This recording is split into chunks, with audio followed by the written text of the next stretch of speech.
अनायवरुण Vanakkam. Welcome to all. सभी को नमस्ते. I begin my speech by invoking Sahuji Maharaj,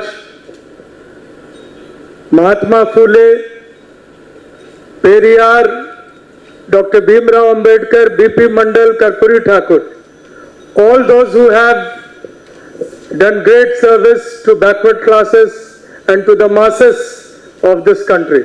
I first want to congratulate Thiru V. Ratna Savapati ji. He has the pain for the backward classes, and we have met several times in Delhi in different meetings, and now he has understood one thing which most backward classes should understand. There is no political party in India which is either fighting or even speaking for the rights of more than 65 to 70% backward classes of this country.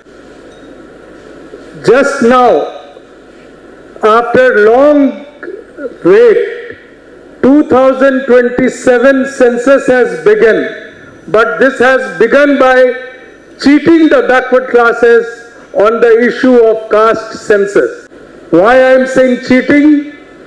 Because 2027 census will not bring caste data which is required by the Supreme Court of India to give reservations to backward classes in center and different states. This was held when first backward classes commission was made in 1953, called Kaka Kalelkar Commission.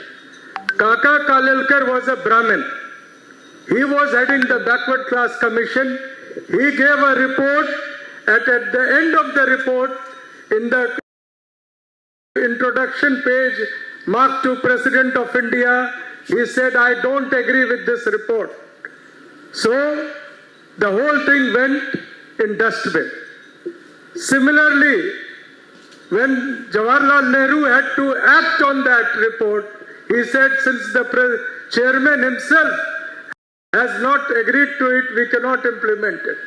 It took 20 years when the first non-Congress government under Janata Party came to power in 1977. They had promised reservation for more than 70% of backward classes who were now much below than even SC, ST in representation, in government services and all the public sector undertakings. So, Morarji Bhai didn't act on Kaka Kalelkar Commission. Instead, he appointed B.P. Mandal, former Chief Minister of Bihar, the first backward class Chief Minister of Bihar, and also one of the first few backward classes Chief Minister in India, to head the Backward Classes Commission. There were 5 members. The commission gave its report within 2 years and made several recommendations, 40 recommendations. What were those? Only one of them was acted on by V.P. Singh in 1990 when he implemented 27% reservation to backward classes in union government jobs and public sector undertakings vacancies. But later on, Arjun Singh in 2007 made a very remarkable, he took a remarkable step. And mind you, both these leaders, V.P. Singh and Arjun Singh, are not backward classes. They belong to the upper caste in India. But they took the step, and that is why the entire forward caste hold them in the most treacherous way. They have been mistreated in the history and put in dustbin just because they implemented only 2 aspects of Mandal Commission. V.P. Singh implemented it in government jobs and Arjun Singh in the educational sector. That was more remarkable because our children of backward classes could now go to IITs, IIM, and All India Institute of Medical Sciences and all the best institutions of this country where there were only zero representation, there could at least be admissions up to 27%. But then, one great conspiracy took place. Three conspiracies that took place in 1990. Once Mandal Commission was implemented, number one, privatization began. There will be no government sector. How can you claim reservation? Number two, collegium system was brought in Supreme Court. The judges appointing their own selves, their own relatives, their own people, and no backward classes, not even a single backward class judge in Supreme Court at present, and even till now. And the third one was more dangerous, bringing EVM to elections. You have lots of population, and you can vote for anyone, you can bring down government, but when your vote doesn't count, what will you do? You cannot go and cross-check your vote in EVM. In North India, we have been telling that since 2018. At least I have been part of that movement. But people like DMK president over here thought they will sweep the elections. I don't know now what they feel about EVMs. Someone should go and ask MK Stalin how he lost. Maybe Vijay had a massive surge of votes. I don't know. People of Tamil Nadu could have taken a decision, but there are doubts. And these doubts cannot be cross-checked because you cannot see your vote in EVM. So these were meant to put down backward classes. And again in the census of 2027, they are not using papers. They are using app, telephone app. Every digital data in this country is fudged by BJP. Every digital data. You take EVM, even in train reservations, even in NEET, even in all the examination, they are doing hell, creating havoc, and the attack is the only class that is backward classes.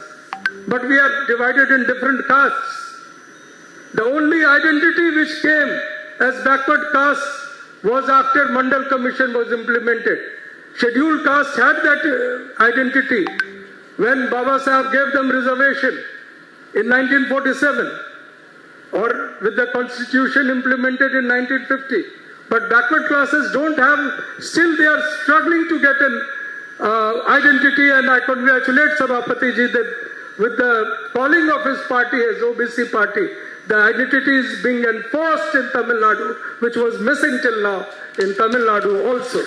People can say that they have been pioneers of social justice in Tamil Nadu, but they have not been true to the backward classes, even in Tamil Nadu. So I think a struggle will begin, and today will mark a very remarkable day, because Sabapati ji is not alone in India. Every state where I have visited, the backward classes are most in numbers, but their representation in government is zero. In Andhra Pradesh, we have seen a person from your state, who is the finance minister of this country. Her husband gave a statement in Andhra Pradesh election after 12 o'clock at night. More than 70 lakh votes were polled. The data is with him. The media is not talking about. They will not talk about it. And Mr. Chandrababu Naidu is in power. He is not in power due to the votes. He knows pretty well that he is in power due to EVM. That is why he praises Mr. Modi all the time. And Mr. Modi, when he has implemented EWS. In Supreme Court, for OBC reservation, the judges say, where is your data? Ask the census to give a OBC data, and the census will not give a OBC data. But for EWS, within 48 hours, the bill was brought in the parliament and the president signed it, and it has been implemented. And every year, all the OBC seats are being converted to EWS to say that they are being given backlog of a reservation which has been implemented only 3 years back. And in Delhi University, the reservation for OBCs has been from 2008, but we don't have a backlog.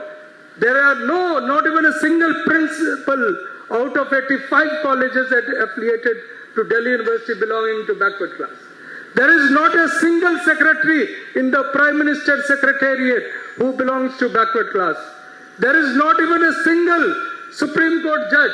There is not even a single in all the department Secretary of Government of India. In the different departments, you have the biggest officer is Secretary. Some must be knowing. So we don't have representation, and our political leaders have almost ditched us. We are left to the mercy. The only party which we thought would be fighting was in Tamil Nadu. I don't know how far they have done, but there is no reaction on the cheating being done on caste census. There is no reaction by any political party. Let us hope message will echo all over the country, and the representation, due representation, should be given to backward classes with a small struggle beginning in Chennai.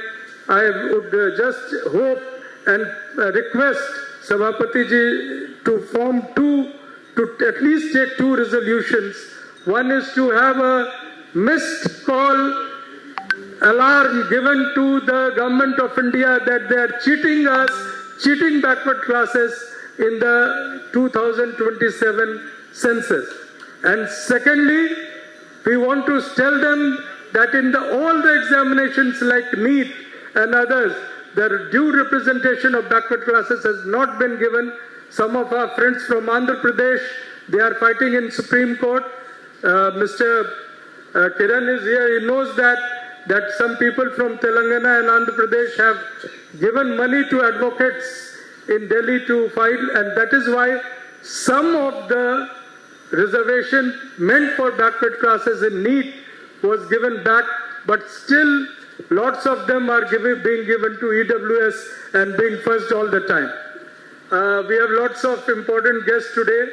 I would have wanted to speak more on this, but there are two constraints. One is of time and one is of language.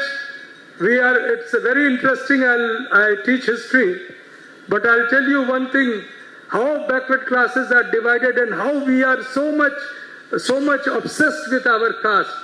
You know, in Hindu Varna system, you have 4 Varnas. Brahmin, only one. All Brahmins will become Brahmin.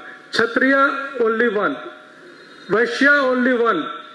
But Shudra, all backward classes, whether they have been in ruling, whether they have the power of the sword, but the Brahmins will call them Shudras. But Shudras are not one caste. All of them are divided into so many castes. They are the backward classes of the country. So our main enemy is being identified as different castes and then come back to demand our share as backward classes. So our identity as backward classes should always be enforced, both at political level and social level also. We are first backward class. We may be of different caste. You may marry in your own caste.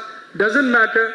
But the enforcement for your rights will only depend when you put your identity forward as backward classes of this country. Thank you, sir. And I may have taken time, but I have come all the way to extend my good wishes to people of Tamil Nadu.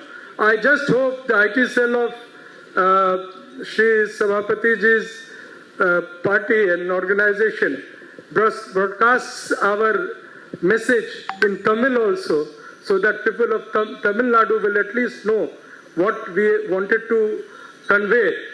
And my best wishes, Jai Samvidhan.